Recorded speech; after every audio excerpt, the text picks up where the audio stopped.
Buongiorno a tutti, benvenuti nella grazia e nella pace del nostro Signore Gesù, amen. Possiamo alzarci in piedi e già cominciare in uno spirito di meditazione della parola di Dio. Mi piace molto questo testo che ci parla di una persona che è stata chiamata al ministero da Gesù. Sicuramente tu avrai sentito parlare, si chiama Matteo, no? Matteo, che era una persona veramente improbabile.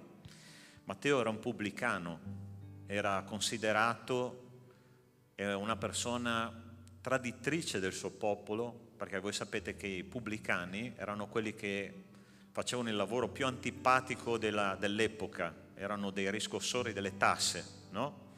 Ma oltre a questo loro facevano la cresta sulle tasse, ossia si intascavano di più di quello che dovevano riscuotere, no? E quindi erano discriminati in mezzo al popolo. Era una persona che si circondava di peccatori, viveva ai margini della società. Pensate solo che i figli dei pubblicani non potevano accedere alle scuole e neanche alle sinagoghe, perciò erano persone veramente ai margini della società. E dice così questo testo: Gesù passa e dice: poi Gesù, partito di là, passando, vide un uomo chiamato Matteo che sedeva al banco delle imposte e gli disse: seguimi. Ed egli, alzatosi, lo seguì. Provate a immaginare, una parola sola di Gesù è bastato per far abbandonare il lavoro a quell'uomo e cominciare a seguire Gesù. Mentre Gesù era a tavola in casa, sopraggiunsero molti pubblicani e peccatori e si misero a tavola con Gesù, con i suoi discepoli. I farisei, veduto ciò, dicevano ai suoi discepoli: perché il vostro maestro mangia con i pubblicani e coi peccatori? Ma Gesù, avendoli udito, disse: non sono i sani che hanno bisogno del medico, ma i malati. Ora andate e imparate cosa significhi voglio misericordia e non sacrificio, poiché io sono venuto a chiamare non dei giusti, ma dei peccatori. Alzi la mano chi è peccatore qua stamattina. Allora sei nel posto giusto. Il Signore ti sta cercando. Io e te abbiamo bisogno della grazia di Dio. Io e te abbiamo bisogno di essere guariti dalla nostra umanità, e sei veramente nel posto giusto. Il Signore sta già in spirito girando per le file di questa chiesa mentre si sta riempiendo, e vedrai che il Signore ha qualcosa da dirti stamattina. Forse Lui ti sta dicendo questa mattina: seguimi, come ha detto a Matteo, no? E noi dobbiamo essere pronti a posare tutte le nostre convinzioni, tutte le nostre fragilità, tutte le nostre paure, e cominciare a seguire il nostro Maestro, perché Lui ci porterà non solo in un'avventura bellissima, ma ci porterà nell'eternità insieme a Lui, e questa è la cosa più bella. Io vorrei cominciare pregando insieme a voi questa mattina. Se tu sei qua per cercare la faccia del Signore, chiudi i tuoi occhi e parla con il Signore adesso mentre noi preghiamo. Quello che tu hai nel cuore, Dio conosce molto bene. Dio sa quali sono le tue ansie, le tue paure, sa quali sono le tue fragilità, ma Lui non ha né vergogna e neanche ti rifiuta, come i religiosi di quel tempo rifiutavano Matteo. Anzi, Lui è venuto a cercare proprio te, proprio noi. E questa mattina Lui ha tante cose da dirti. Noi, Signore, vogliamo questa mattina ringraziarti, perché nella Tua presenza, Signore, ci sono gioie in abbondanza. La pace, Signore, che ogni uomo cerca è nella Tua presenza. La gioia che ogni uomo cerca, quella vera, Signore, indipendente dalle situazioni, dalle condizioni esterne, è alla Tua presenza. L'amicizia, l'amore, la grazia, la compassione è alla Tua presenza. Come Matteo ha sperimentato, Signore, questa amicizia, questa grazia, questo amore, Tu lo vuoi dare allo stesso modo a noi questa mattina. E io sono sicuro, Signore, che Tu stai già parlando con il Tuo popolo stamattina, qua, in questa chiesa che si sta riunendo, che sta venendo alla Tua presenza. Signore, io ti ringrazio perché tu stai cercando veri adoratori, come Matteo era. E se tu fossi qua oggi, Signore, in carne, tu saresti in mezzo a persone peccatrici che ti cercano, che hanno bisogno di te. Ma grazie, Signore, perché stai manifestando il tuo amore essendo in mezzo a noi questa mattina. Ti benedico per ogni persona che sta arrivando, che arriverà, e anche quelli che sono già arrivati, perché so, Signore, che tu toccherai nel profondo di ciascuno di noi. Noi abbiamo bisogno di te, Signore, della tua grazia, nel nome di Cristo Gesù. Amen. Amen. Hai già salutato la persona vicino a te? Ti invito a lasciare il tuo posto e a dare un abbraccio, una parola di benedizione, un benvenuto al popolo di Dio che è qua vicino a te, ok? Digli, Dio ti benedica nel nome di Gesù. Amen. Lascia il tuo posto, vai a salutare persone che ancora non hai salutato.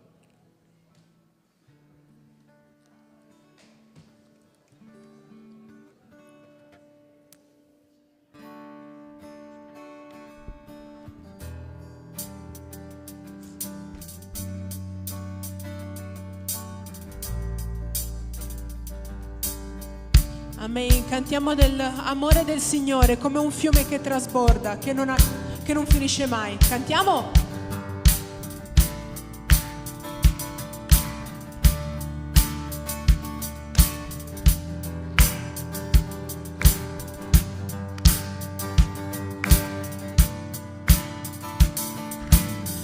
Il fiume del tuo amor per me, dalle montagne al mare va. Il cuore apro a te, che guarigione, libertà mi dai. Io vivo nella verità, che ogni giorno gioia dà. Per sempre canterò del tuo amore per me. Canterò del tuo amore per sempre. Canterò del tuo amore per sempre. Canterò del tuo amore per sempre. Canterò del tuo amore per sempre.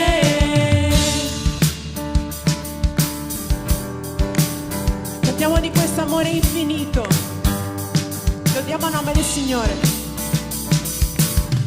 Il fiume del tuo amor per me, dalle montagne al mare va. Il cuore apro a te, che guarigione, libertà mi dai. Io vivo nella verità, che ogni giorno gioia dà. E sempre canterò del tuo amore per me. Canterò del tuo amore per sempre. Canterò del tuo amore per sempre. Canterò del tuo amore per sempre. Canterò del tuo amore per sempre. Ho voglia di ballare per la gioia che ho in me. Ma se la luce mostrerò, ballerà anche il mondo di gioia come noi. Ho voglia di ballare per la gioia che ho in me. Ma se la luce mostrerò, ballerà anche il mondo di gioia come noi. Canterò del tuo amore per sempre. Canterò del tuo amore per sempre. Canterò del tuo amore per sempre. Canterò del tuo amore per sempre. Canterò del tuo amore per sempre. Canterò del tuo amore per sempre. Canterò del tuo amore per sempre. Canterò del tuo amore per sempre. Amen. Cantiamo insieme al Re. Lui è eccelso, Lui è sopra ogni cosa. Cantiamo, Lui regna su tutta la terra. Amen? Cantiamo insieme.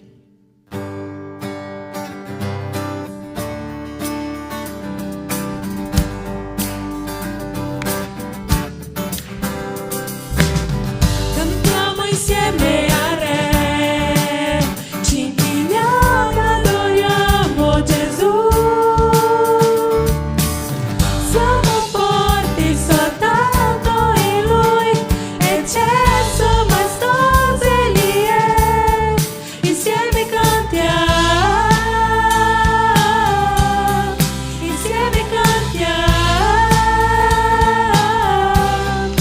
Santo è il Signore, l'Onnipotente, Lui regna su tutta la terra.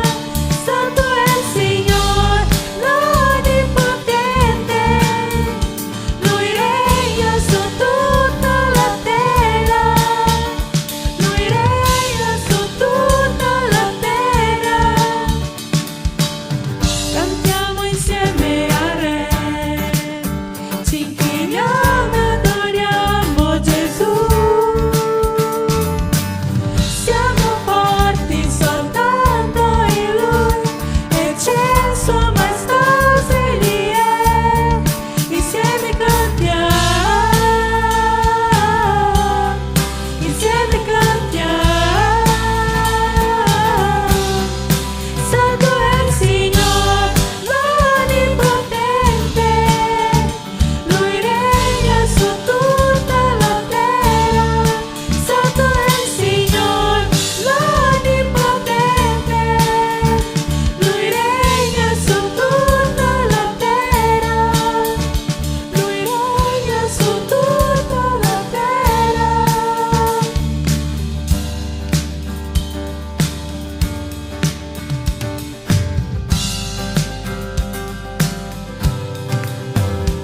Il canto della lode a Dio risuona tutto intorno a noi.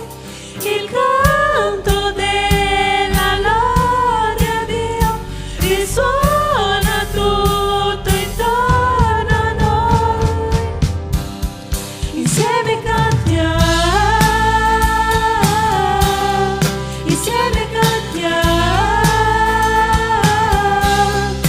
Santo è il Signore, l'Onnipotente, Lui regna su tutta la terra. Santo è il Signore, l'Onnipotente, Lui regna su tutta la terra. Lui regna su tutta la terra. Lui regna su tutta la terra. Santo è il Signore.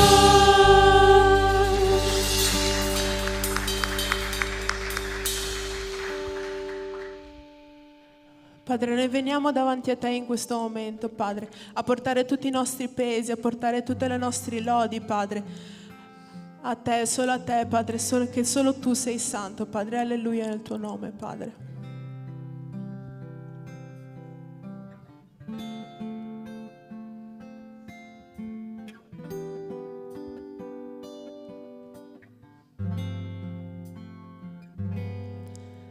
Noi veniamo davanti a Te, cercando il volto Tuo, non per quello che Tu fai, ma per ciò che Tu sei.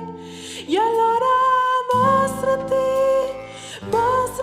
Signore, nella Tua gloria e con tutto il Tuo splendore. Noi siamo qui davanti a Te, Signore.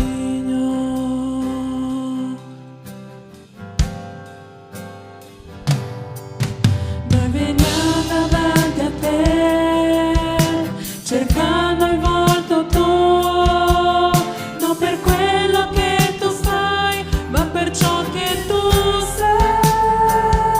E allora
Sia esaltato, Padre, sopra ogni cosa, sopra ogni malattia, Padre. Rendiamo grazie a Te, Padre.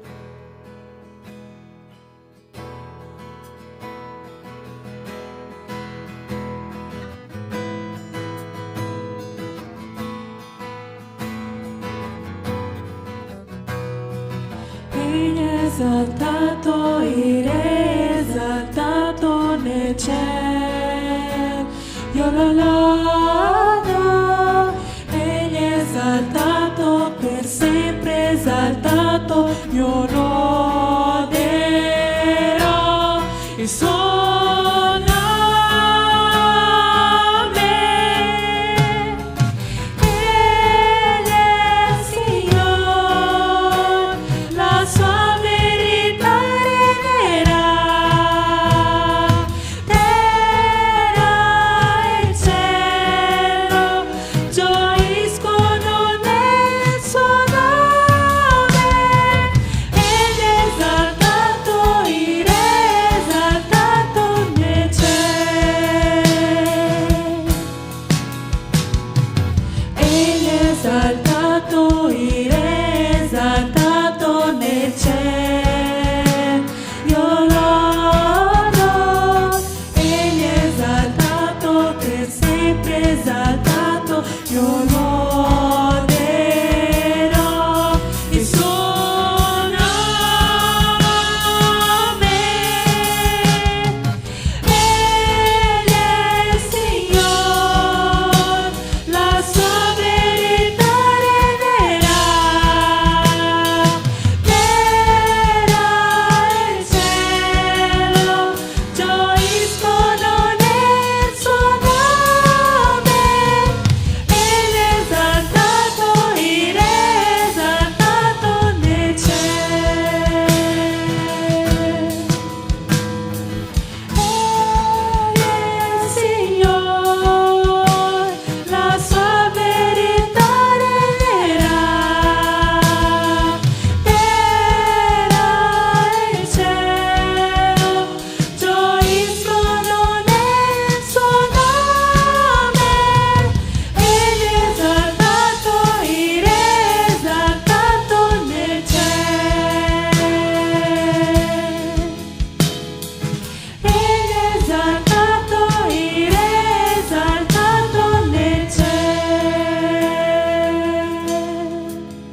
Egli è esaltato, il Re è esaltato nel cielo. Padre, noi ti ringraziamo, solo tu sei esaltato, Padre. Solo tu meriti la gloria, Padre, l'onore. Solo in te, Padre, noi troviamo la via, Padre. Solo in te noi troviamo la verità e la vita, Padre. Solo in te, in nessuna circostanza del mondo, Padre.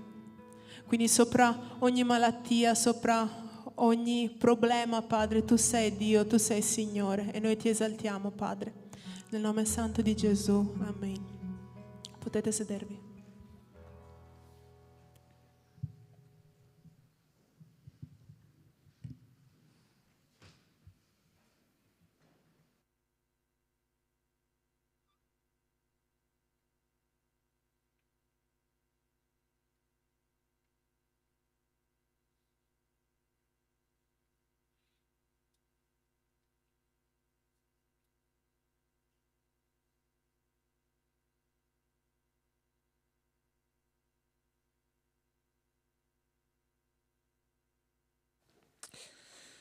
Ok, gloria al Signore. Abbiamo già cominciato in realtà questa serie di meditazioni, no? di prediche sulla vita di Gesù, anche nei nostri gruppi di studio settimanali, e per un lungo periodo affronteremo il tema della vita di Gesù, che è stata una vita molto pratica, no?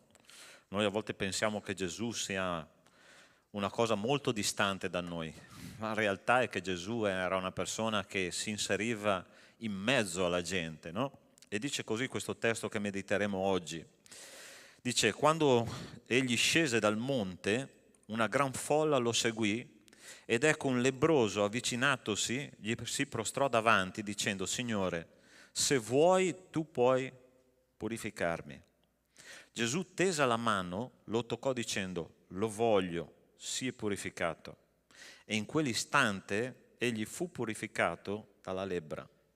Gesù gli disse: guarda di non dirlo a nessuno, ma va, mostrati al sacerdote e fa l'offerta che Mosè ha prescritto, e ciò serva loro di testimonianza. Preghiamo che il Signore ci parli questa mattina.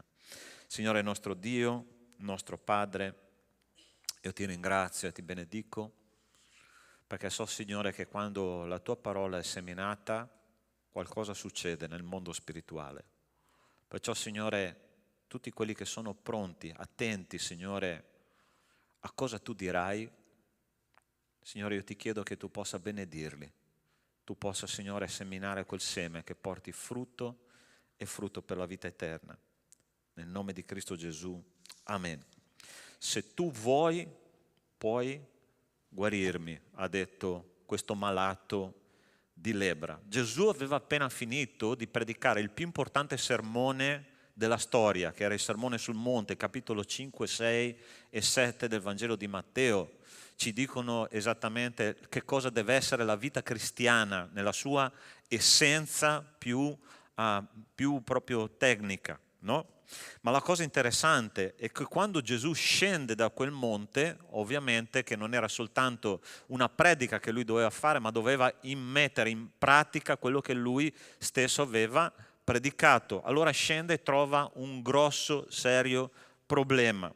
Gesù era attorniato da persone con un sacco di problemi fisici, problemi spirituali, problemi psicologici. Gesù si attorniava di persone che avevano problemi perché? Perché attraverso quelle persone Dio voleva mostrare la sua gloria e soprattutto la sua misericordia. E questo uomo dice due cose fondamentali per la sua guarigione. Allora, carissimi, a volte noi quando chiediamo delle cose a Dio, no? Io penso che la preghiera che è più gettonata, più fatta alla presenza di Dio è la preghiera di richiesta, no? E sfido chiunque a dire il contrario, ossia quando noi andiamo alla presenza di Dio spesso abbiamo la lista della spesa, è vero o no? Ossia chiediamo a Dio di risolvere le nostre difficoltà, chiediamo a Dio di curare le nostre fragilità, chiediamo a Dio di guarire le nostre malattie come ha fatto quell'uomo, ma nella preghiera di quell'uomo c'era qualcosa di veramente speciale, speciale, diversa da tutte le altre preghiere. E ritorna lì un attimo a pensare a quello che lui ha detto quando ha incontrato Gesù. Gli ha detto: se tu vuoi, puoi. Se tu vuoi, puoi. Allora lui ha dichiarato due cose di Dio, due cose di Gesù. Prima di tutto, l'assoluta libertà di Dio di rispondere o meno alle sue preghiere. E la seconda, l'assoluta autorità di rispondere sì alle sue preghiere. Queste due cose vanno sempre insieme. E quell'uomo, quando ha pregato: Signore, se tu vuoi, tu puoi. Se tu vuoi, ossia se nella tua libertà, se nella tua autorità vuoi rispondere alla mia preghiera, ossia di liberarmi da questa malattia, tu puoi assolutamente farlo. Molto interessante che la parola lebbra nell'antico ebraico ha un significato particolare, significa frusta, ok? Tu sai che la lebbra in quel tempo era considerata una punizione da parte di Dio. Ossia, tutti gli uomini che pativano la piaga della lebbra nella loro vita era perché Dio li stava punendo da qualche disobbedienza, da qualche peccato che loro avevano commesso. E ovviamente quelli che erano lebbrosi dovevano vivere ai margini della società, non c'era un sistema sanitario efficiente e nemmeno i dottori erano considerati delle persone serie, perché erano considerati dei mezzi stregoni, perché se Dio ha mandato una malattia, allora Dio deve guarire quella malattia. E in quel momento quella persona che ha incontrato Dio, quel lebbroso di cui non abbiamo neanche il nome, ha visto Gesù, lui ha realizzato immediatamente e istantaneamente: questo è quello che può risolvere i miei problemi, questo è quello che può guarire istantaneamente, radicalmente e permanentemente quello che io sono fino ad oggi. Allora posso darti una bella notizia: tu che stai gridando da un po' di tempo per un problema che tu hai nella tua vita, per una malattia che sia psicologica, che sia fisica, che sia spirituale, oggi Gesù qua in mezzo a noi e ti sta dicendo: io voglio guarire la tua malattia, io posso guarire la malattia, ma io e te dobbiamo riconoscere chi Lui è e che cosa Lui può fare nella nostra vita. A volte noi preghiamo e diciamo: Signore, tu sai che c'è una barzelletta addirittura nel mondo cristiano, no? Signore, vorrei tanto che quella montagna che sta davanti alla mia finestra domani non ci sia più. Io so che tu sei potente per farlo, perché mi togli il sole tutte le volte.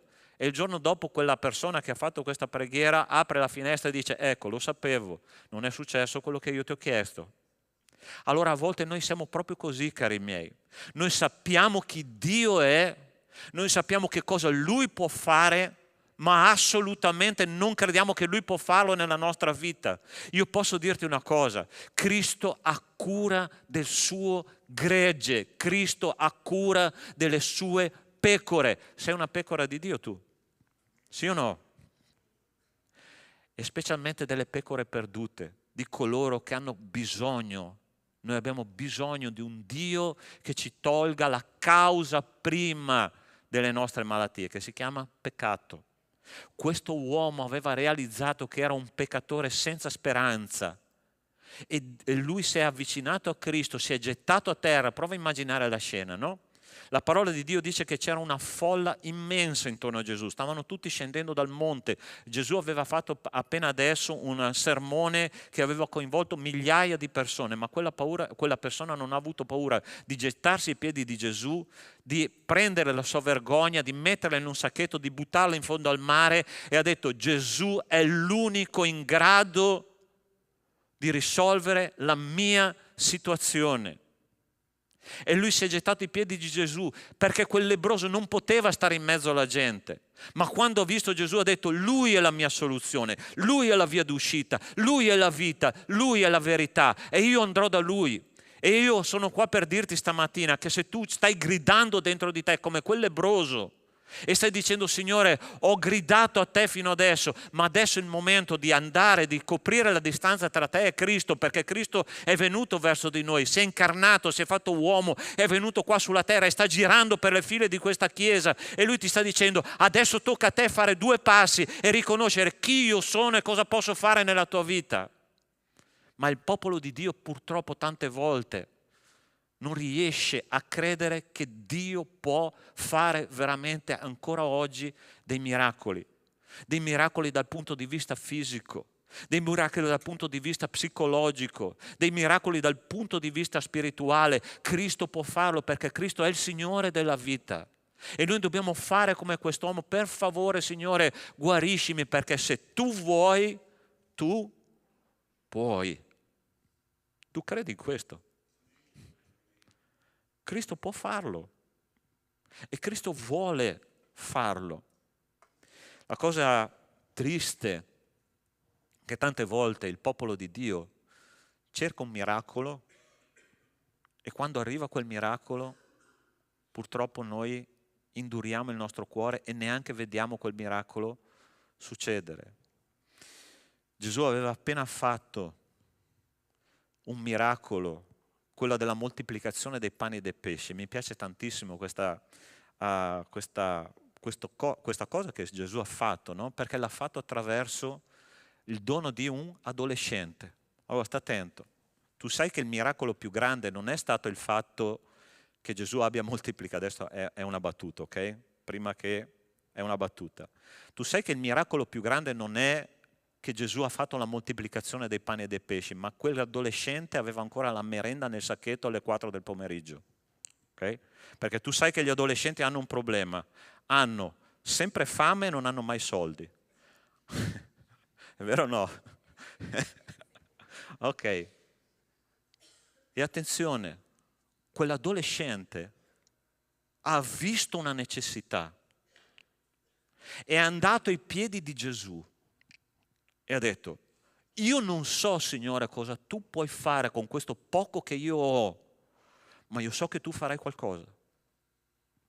E tutte le volte che noi facciamo così, tutte le volte che noi riconosciamo che Gesù è la soluzione delle nostre esistenze, non è il problema delle nostre esistenze, è la soluzione del nostro problema. Noi portiamo quel poco che abbiamo, riconosciamo chi Lui è e che Lui lo può fare, e quando noi portiamo quel poco che abbiamo ai piedi di Cristo, Lui lo può moltiplicare.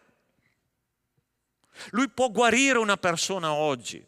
E la cosa interessante è che la vita di questa persona è servita di testimonianza a tante altre persone. Gesù alla fine di questo messaggio gli dice: vai al Tempio e che questo sia di testimonianza. Allora, sai che il tuo problema può diventare benedizione per tante persone. Ci sono persone qua dentro che sono state liberate dalla depressione, persone che sono state liberate dalla schiavitù della pornografia, persone che sono state liberate dalla schiavitù dell'alcol, dei vizi e da tante altre cose. Sai perché? Perché quelle persone, come questo lebbroso, hanno detto: Cristo è la soluzione. Cristo è colui che può fare la differenza. E quando Cristo viene, tocca, guarisce istantaneamente, perché quando Cristo fa le robe non le fa a metà, le fa bene fino in fondo e le fa sempre istantaneamente, ti libera istantaneamente dalla cosa. Tu diventi una benedizione per il mondo. Tu prova a immaginare a un ragazzo che è depresso, a una ragazza che è depressa, il tuo compagno di classe o vostro amico personale di famiglia, e dire: io conosco qualcuno che può cancellare questo problema, che può risolvere, che può togliere la tua lebbra, che può togliere la tua malattia. Noi siamo strumenti nelle mani di Dio per manifestare la sua gloria. Hai capito? Però io devo fare questo passo verso Cristo e guardarlo, e Lui è qua oggi per dirti: io posso, veramente posso, perché io sono il Signore della vita, ma tu devi volere allo stesso modo di quel lebbroso. Quel lebbroso non aveva speranza. Gente, la lebbra, tu prova a immaginare a quel tempo che cos'era. Una persona che si copriva dalla testa ai piedi di piaghe purulente, puzzolenti, doveva andare in giro nei deserti, vivendo nelle grotte, vivendo di espedienti, e quando incontrava qualcuno di normale, sapete cosa prevedeva la legge di Mosè? Che lui doveva gridare: io sono impuro, io sono impuro. Tu prova a immaginare. Ci sono tante persone qua dentro, questo me lo sta testimoniando lo Spirito Santo di Dio, che stanno dicendo: io sono impuro, ho questo vizio, ho questa difficoltà da cui non riesco a liberarmi. E il Signore è qua per dirti: io posso e io voglio liberarti da questo, per farti uno strumento per dimostrare la gloria di Dio. È questo che ci sta dicendo il Signore stamattina. Posso dirti una cosa: io conosco un Dio, e vorrei che lo conoscessi anche tu, che è capace, è il più grande riciclatore di rifiuti di tutto l'universo, altro che è green. Lui prende tutte le spazzature del cuore dell'uomo, lui prende tutte le porcherie che noi facciamo dall'inizio alla fine della nostra vita, lui prende tutto e lo trasforma in qualcosa di straordinariamente bello, perché lui possa dimostrare la sua gloria attraverso la mia vita e la tua vita. Tu credi in questo Dio che io sto credendo? Quello che è predicato nella parola di Dio, che è predicato nella Bibbia. Io conosco questo Dio che fa così. L'ha fatto con la mia vita. L'ha fatto con la vita di tante persone qua. E se tu stai gridando come quel lebbroso, Dio ti sta dicendo: io posso e io voglio, ma tu devi volere. E tu devi riconoscere chi Lui è. È un Dio talmente meraviglioso e talmente potente che noi non possiamo non credere in Lui. Ha fatto tante cose nella mia vita. Ha fatto tante cose nella tua vita. Sai qual è il grande problema del popolo di Dio? Che il popolo di Dio si dimentica di quello che Dio ha fatto già.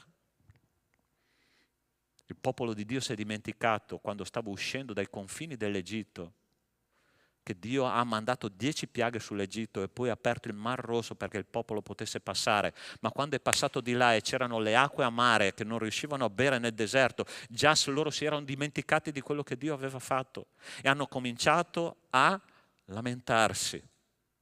La lamentela è il must del popolo di Dio.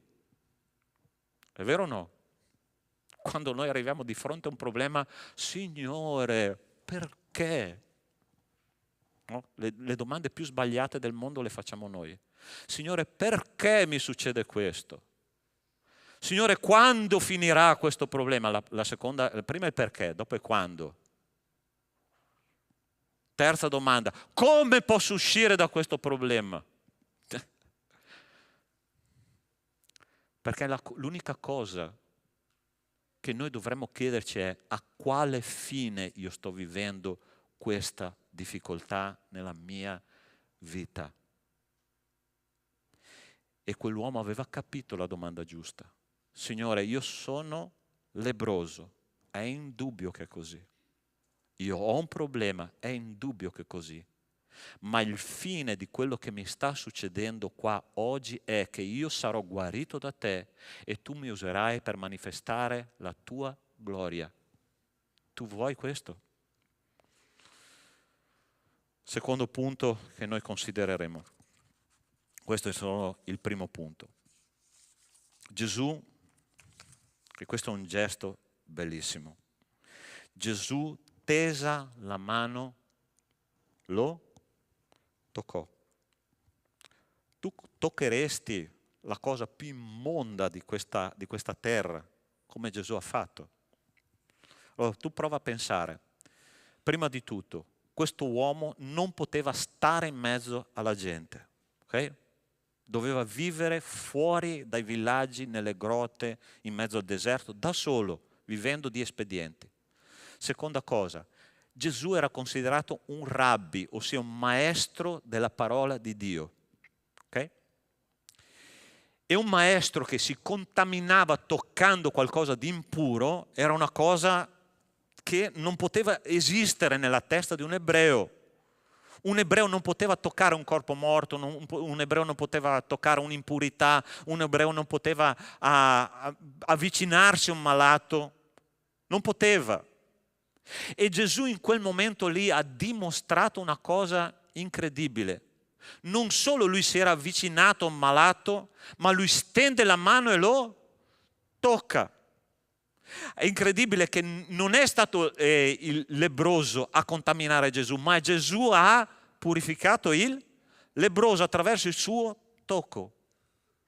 Allora posso dirti una cosa, noi possiamo usare 1000 espedienti per guarire dalle nostre malattie, ma l'unica cosa che ti farà guarire è quando tu sarai toccato da Cristo. Cristo entra nella nostra vita e non aspetta altro che tu gli dia l'autorizzazione di toccare nel punto più profondo della tua anima per guarire quello che tu hai dentro e che ti fa male fino ad oggi. Lui è il dottore dei dottori, lui è il medico dei medici. Allora sta attento. Noi abbiamo un cervello, no? Che funziona in un modo straordinario. È un sistema, dicono gli scienziati, io non sono un medico ma neanche uno scienziato, sono un teologo, però mi piace capire le cose, no? Noi abbiamo un cervello che è un computer di 300ª generazione, neanche ti puoi immaginare la capacità e la possibilità del nostro cervello quando comincia a ragionare nel modo corretto. Però c'è un problema, che quando noi cominciamo a subire dei traumi, delle difficoltà, delle fragilità e vivere delle fragilità nella nostra vita, c'è un sistema di autodifesa che il nostro cervello produce che si chiama overthinking. Non so se hai mai sentito parlare di questa cosa, no? Cos'è l'overthinking? Il nostro cervello comincia a produrre dei pensieri incontrollati, ok? Ossia, cominci a pensare, tu non riesci a arrestare il tuo pensiero, perché? Perché il tuo sistema di autodifesa psicologico produce pensieri per non subire altri traumi in futuro, ok? Esatto. Allora sta attento, prova a immaginare quest'uomo quanti traumi aveva subito. Girava da solo nel deserto, solitudine. Era lontano da parenti e amici, non aveva più gli affetti perché era infettato da una malattia.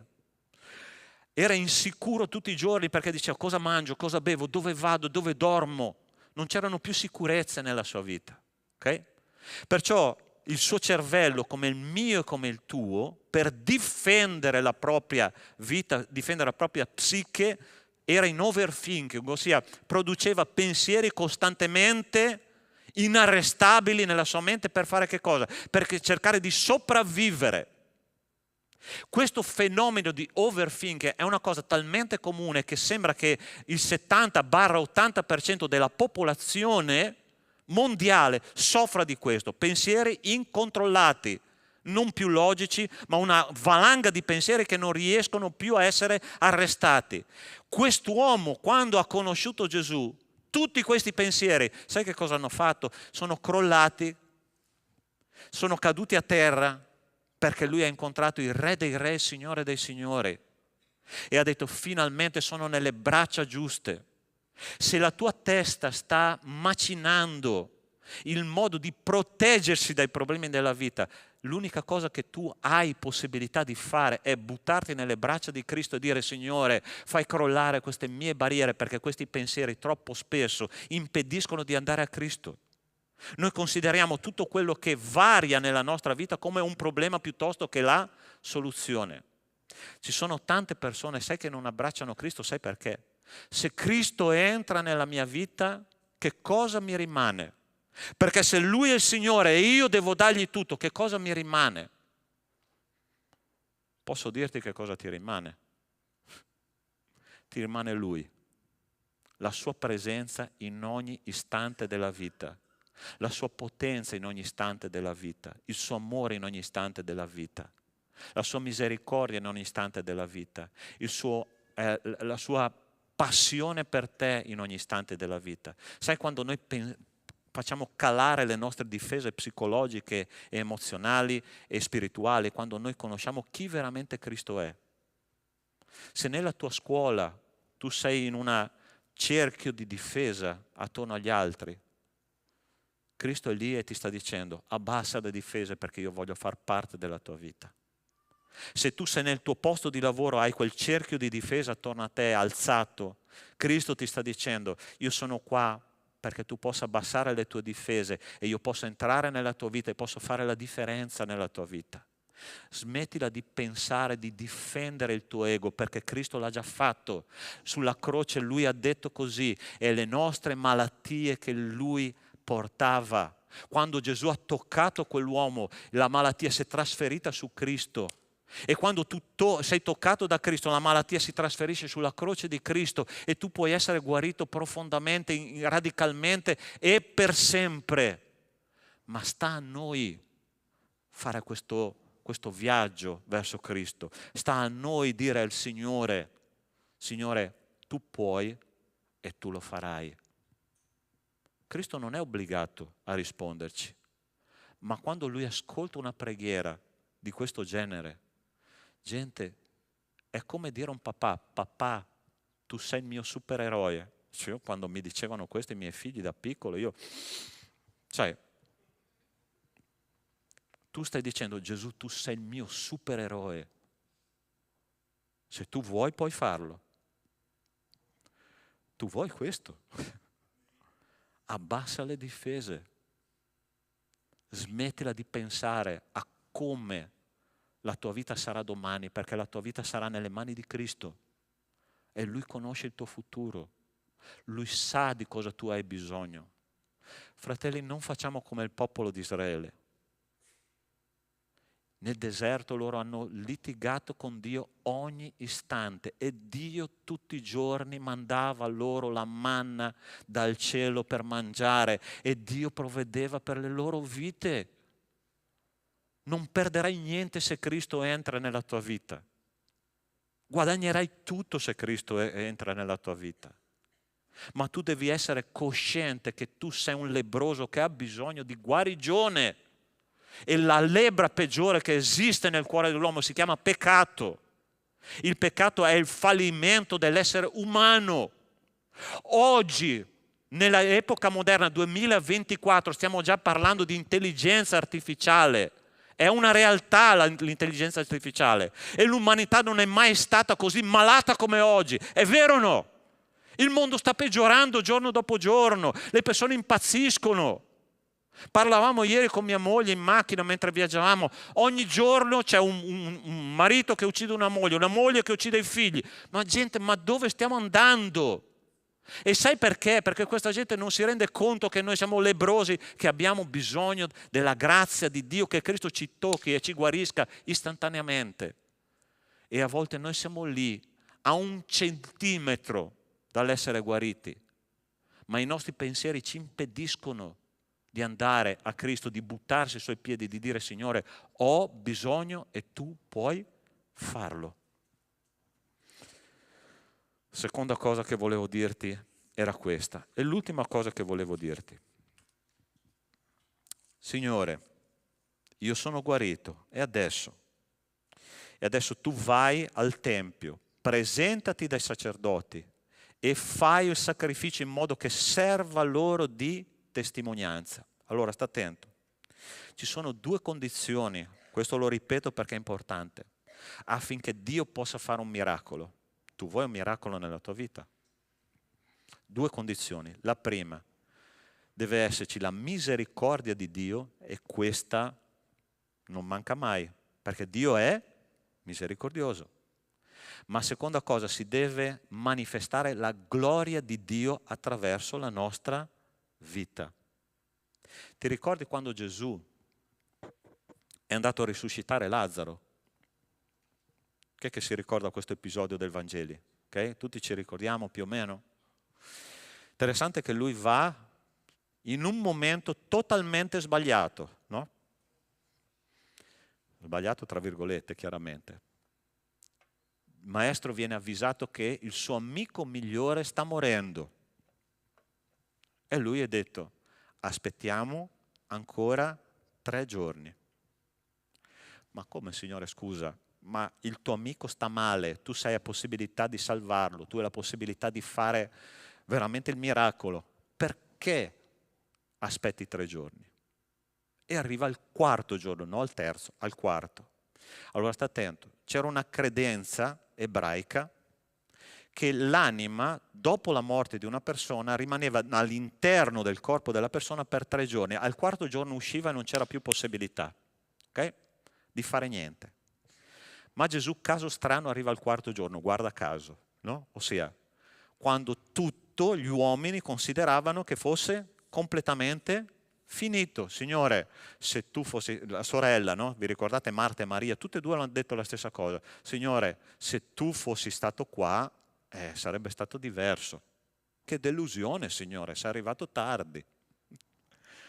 Ma Gesù arriva al 4º giorno, quando le speranze umane erano completamente finite. E quando lui ha guardato quella tomba, la prima cosa che lui ha fatto, vi ricordate cos'è stato? Lui ha pianto. Misericordia di Dio. Ma lui ha detto una cosa alle 2 sorelle e a tutte le persone che c'erano attorno a lui. Ha detto, se tu credi vedrai la gloria di Dio. Allora posso darti una buona notizia e una cattiva notizia allo stesso tempo. Dio arriverà quando tu hai smesso di sperare con speranze umane. E Dio farà il miracolo quando tu non te l'aspetterai più, perché tu non hai nessuna gloria, tu sei uno strumento per manifestare la gloria di Dio. È molto diversa la cosa. Così non potrai dire ce l'ho fatta io. E questo uomo, Dio gli ha detto, adesso tu vai nel Tempio e manifesta la mia gloria e fai vedere a tutti quei sacerdoti che non hanno risolto il tuo problema fino adesso, che hanno pregato, che hanno fatto sacrifici, ma non hanno risolto, perché la religione non risolve niente, cari miei. Cristo risolve i problemi. E tu andrai in mezzo a quei religiosi che hanno cercato di fare qualcosa fino adesso e non sono riusciti a fare niente e gli mostrerai che io sono capace di fare le cose perché io sono il Signore. E Dio vuole usare la tua vita per manifestare la sua gloria. Dio ti manda in mezzo a un popolo che non lo conosce per dire io ce l'ho fatta perché il Signore mi ha toccato e io sono un testimone di Cristo. I miei testimoni siete voi, dice la parola di Dio. Chi è il testimone di Cristo oggi qua in questa sala? Chi? Chi è? Il pastore? Solo? Sei tu. Ma non con la bocca. Non con quello che tu dirai. Tu sai che cosa ha detto una volta Sant'Agostino? Che è uno dei padri della Chiesa, uno dei più cervelloni della Chiesa, IV secolo d.C. Lui ha detto, predica il Vangelo ovunque tu vai e se necessario parla. Cosa significa questo? Che una vita trasformata come quella di quest'uomo parlava più alto di qualsiasi parola che fosse stata detta in quell'epoca. Perché? Perché lui aveva fatto un incontro personale con Cristo e Cristo lo aveva toccato e Cristo lo aveva guarito. Io posso parlare a Cristo degli altri, avere solo cognizioni teologiche di Cristo, filosofiche di Cristo. Studiare teologia è una cosa, fratelli, io sono un teologo, amo la teologia, studio a fondo la teologia, però attenzione, la teologia è fredda. Se tu non pratichi e non incontri personalmente ogni giorno Cristo, io posso parlare agli altri di Cristo, ma se non lo conosco, io butto delle perle agli altri, le perle non portano frutto, le perle sono meravigliose ma non portano frutto, i semi portano frutto. E quando io incontro Cristo e Cristo mi tocca, io porto i semi di Dio agli altre persone, portano frutto. Pastore, perché le persone vicino a me, intorno a me, sembra che siano insensibili al Vangelo? Perché ancora non hai preso quel seme da Cristo, dalla sacca di Cristo e non stai spargendo quel seme nel modo corretto. Forse stai seminando perle. Ma quando io incontro Cristo, il Cristo mi dà una manciata di seme e mi dice va per il mondo perché io ti ho guarito, io ti ho sanato, io ti ho cambiato, adesso tu puoi predicare Cristo al mondo perché tu sai chi io sono. Che differenza che c'è tra sapere chi Cristo è e conoscere chi Cristo è? Vedi, stamattina io ho in cuore di pregare per te, ok? Perché Cristo è qua che vuole toccare la tua malattia, toccare il tuo punto debole, guarire il tuo cuore, la tua anima, la tua mente, forse anche il tuo corpo, non lo so. Cristo è libero di farlo. Ma il tuo compito è quello. Signore, se tu vuoi, tu puoi. Sei capace di fare questa preghiera insieme a me stamattina? Io voglio pregare insieme a te. Tu stai dicendo forse, pastore, questa parola era per me stamattina. Io ho bisogno. E sai una cosa? Non mi vergogno a dire che io avevo bisogno di questo. Pastore Alessandro aveva bisogno di essere toccato da Cristo. Io ho le mie malattie. Tu hai le tue malattie. Ma Cristo è qua per dirti, io voglio liberarti da questa malattia, ma tu devi riconoscere chi io sono e che lo posso fare. Amen? Invito la Chiesa adesso, in questo momento, a chiudere gli occhi.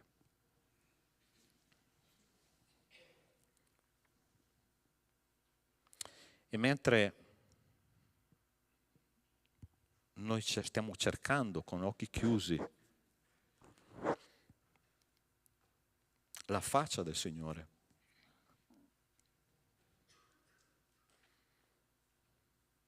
io ti invito a riconoscere in questo momento quella barriera che tu hai dentro di te, che ti sta impedendo di consacrarti completamente a Cristo. Forse tu stai dicendo, ma io sono un cristiano.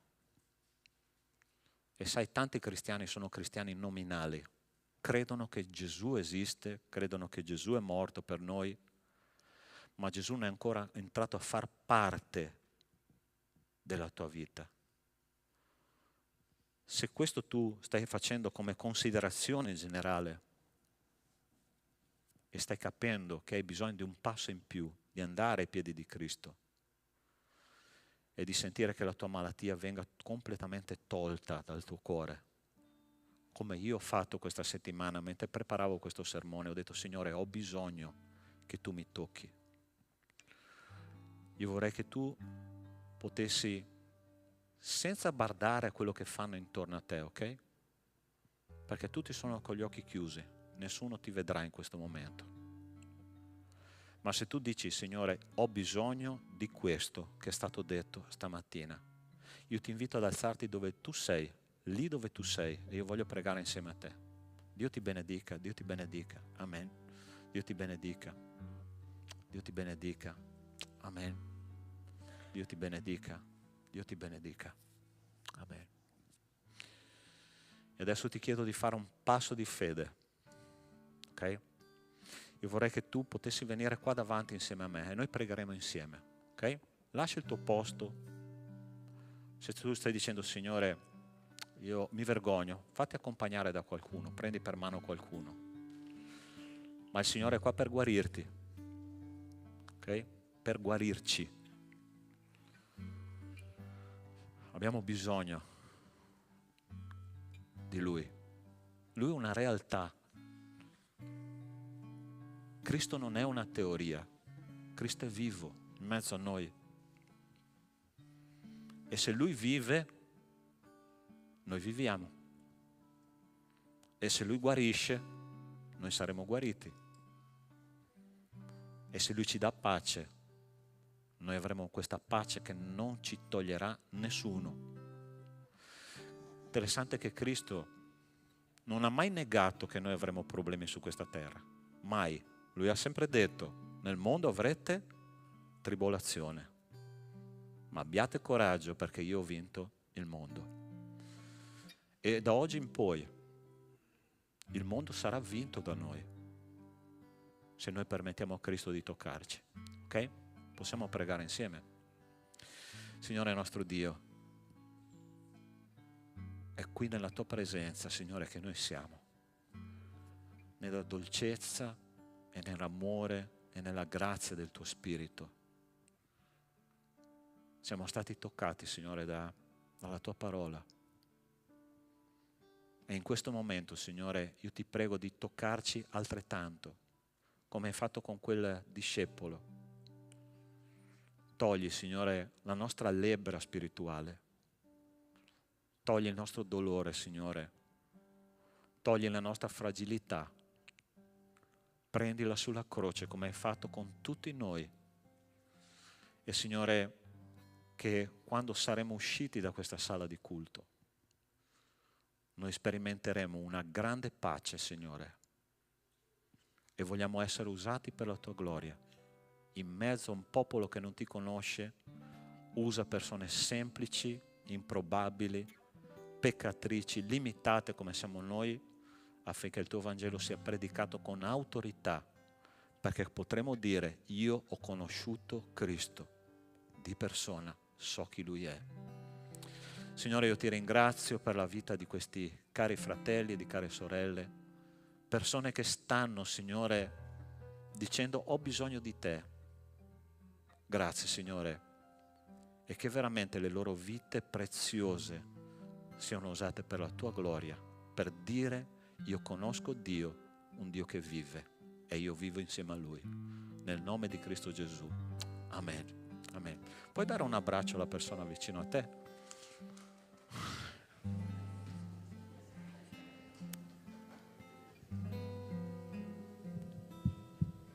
Noi veniamo davanti a te, cercando il volto tuo, non per quello che tu fai, ma per ciò che tu sei. E allora mostrati, Signore, nella tua gloria e con tutto il tuo splendore.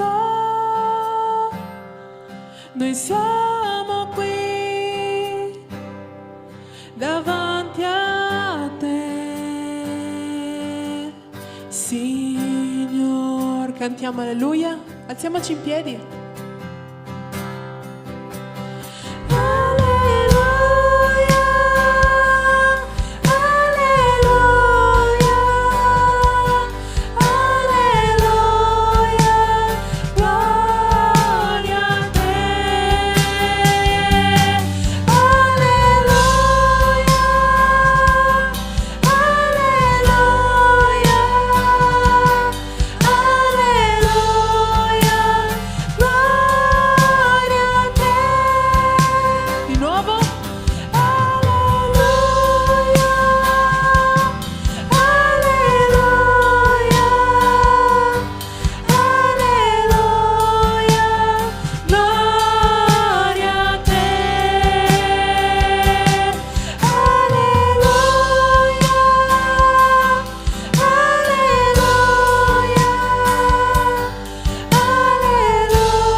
Ringraziamo, Padre, perché tu ci guarisci, Padre. Ti ringraziamo, Padre, perché quando ti chiamiamo, quando apriamo il nostro cuore, Padre, tu entri, Padre, per risanare per completo il nostro cuore, il nostro interiore, Padre.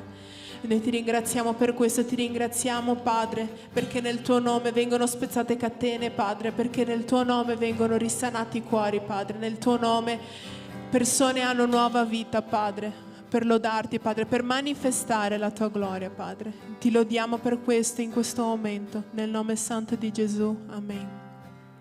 Ora avremo il nostro momento di offerte, che noi possiamo continuare in questo momento a celebrare il nome del Signore. Amen. Cantiamo.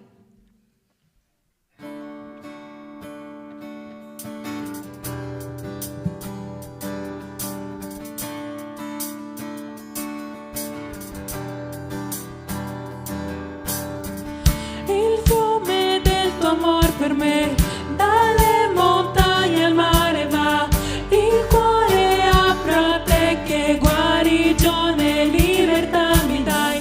Io vivo nella verità,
voglia di ballare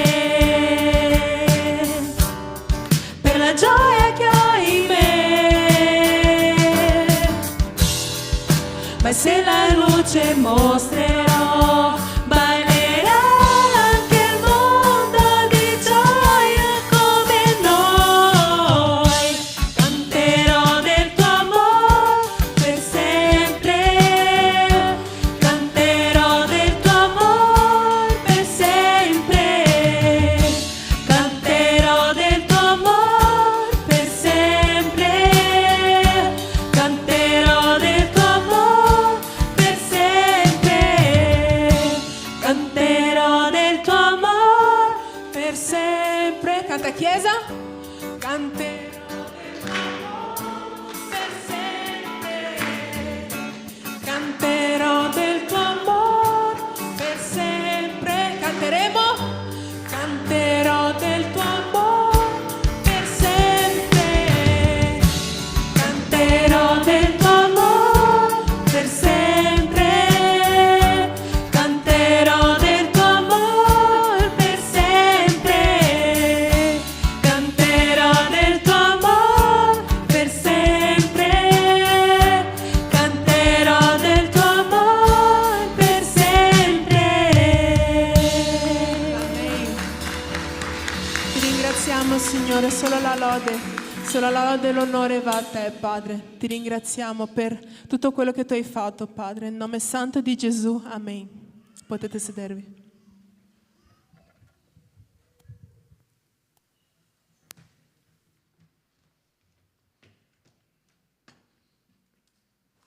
Ok, vi tolgo ancora 2 minuti per i nostri annunci, che sono annunci importanti per la vita della comunità. Sapete che abbiamo un ministero bellissimo, Agape Kids, che è un ministero che lavora con i nostri bambini là dietro, ossia tutti i sabati e anche tutte le domeniche c'è un lavoro con i nostri bambini mentre noi stiamo facendo le nostre attività, loro hanno il loro culto. Ma chiaramente, carissimi, lavorare dietro le quinte non è una cosa semplice, ossia è un lavoro molto impegnativo, è un lavoro però di una grande soddisfazione, perché io so come ragionano i bambini, ok? I bambini, se ti apprezzano, loro te lo dicono senza nessun problema, non stanno lì a essere ipocriti, no? Ti diranno non mi è piaciuto oppure mi è piaciuto, ma là dietro si formano i pensieri dei piccoli che un giorno diventeranno cristiani. Quindi abbiamo bisogno di collaboratori che lavorino nel ministero infantile, ok? C'è un ministero strutturato, ma ovviamente abbiamo bisogno di operai che possano lavorare. Pastore, io sono giovane, non ho esperienza con i bambini, non importa. Dai a disposizione, porta i tuoi 2 pani e 5 pesci, vedrai che Dio cosa fa? Moltiplica, ok? Perciò mi raccomando, rispondete a questo appello. Seconda cosa, ok, è arrivato il tempo del nostro Meet Camp, giovani. Allora, 31 di ottobre noi partiremo per 4 giorni con i nostri giovani da 19 anni in su per fare questo ritiro spirituale e parlare del Signore praticamente per 4 giorni full time, 24 ore su 24, ok? Allora, sono ancora aperte le iscrizioni fino a 22 è dopodomani, oggi ne abbiamo 20, giusto? Martedì, ok, fino al martedì sono aperte le iscrizioni, se non ti sei ancora iscritto, iscriviti perché sarà una bellissima esperienza all'ode e gloria del nostro Signore, ok?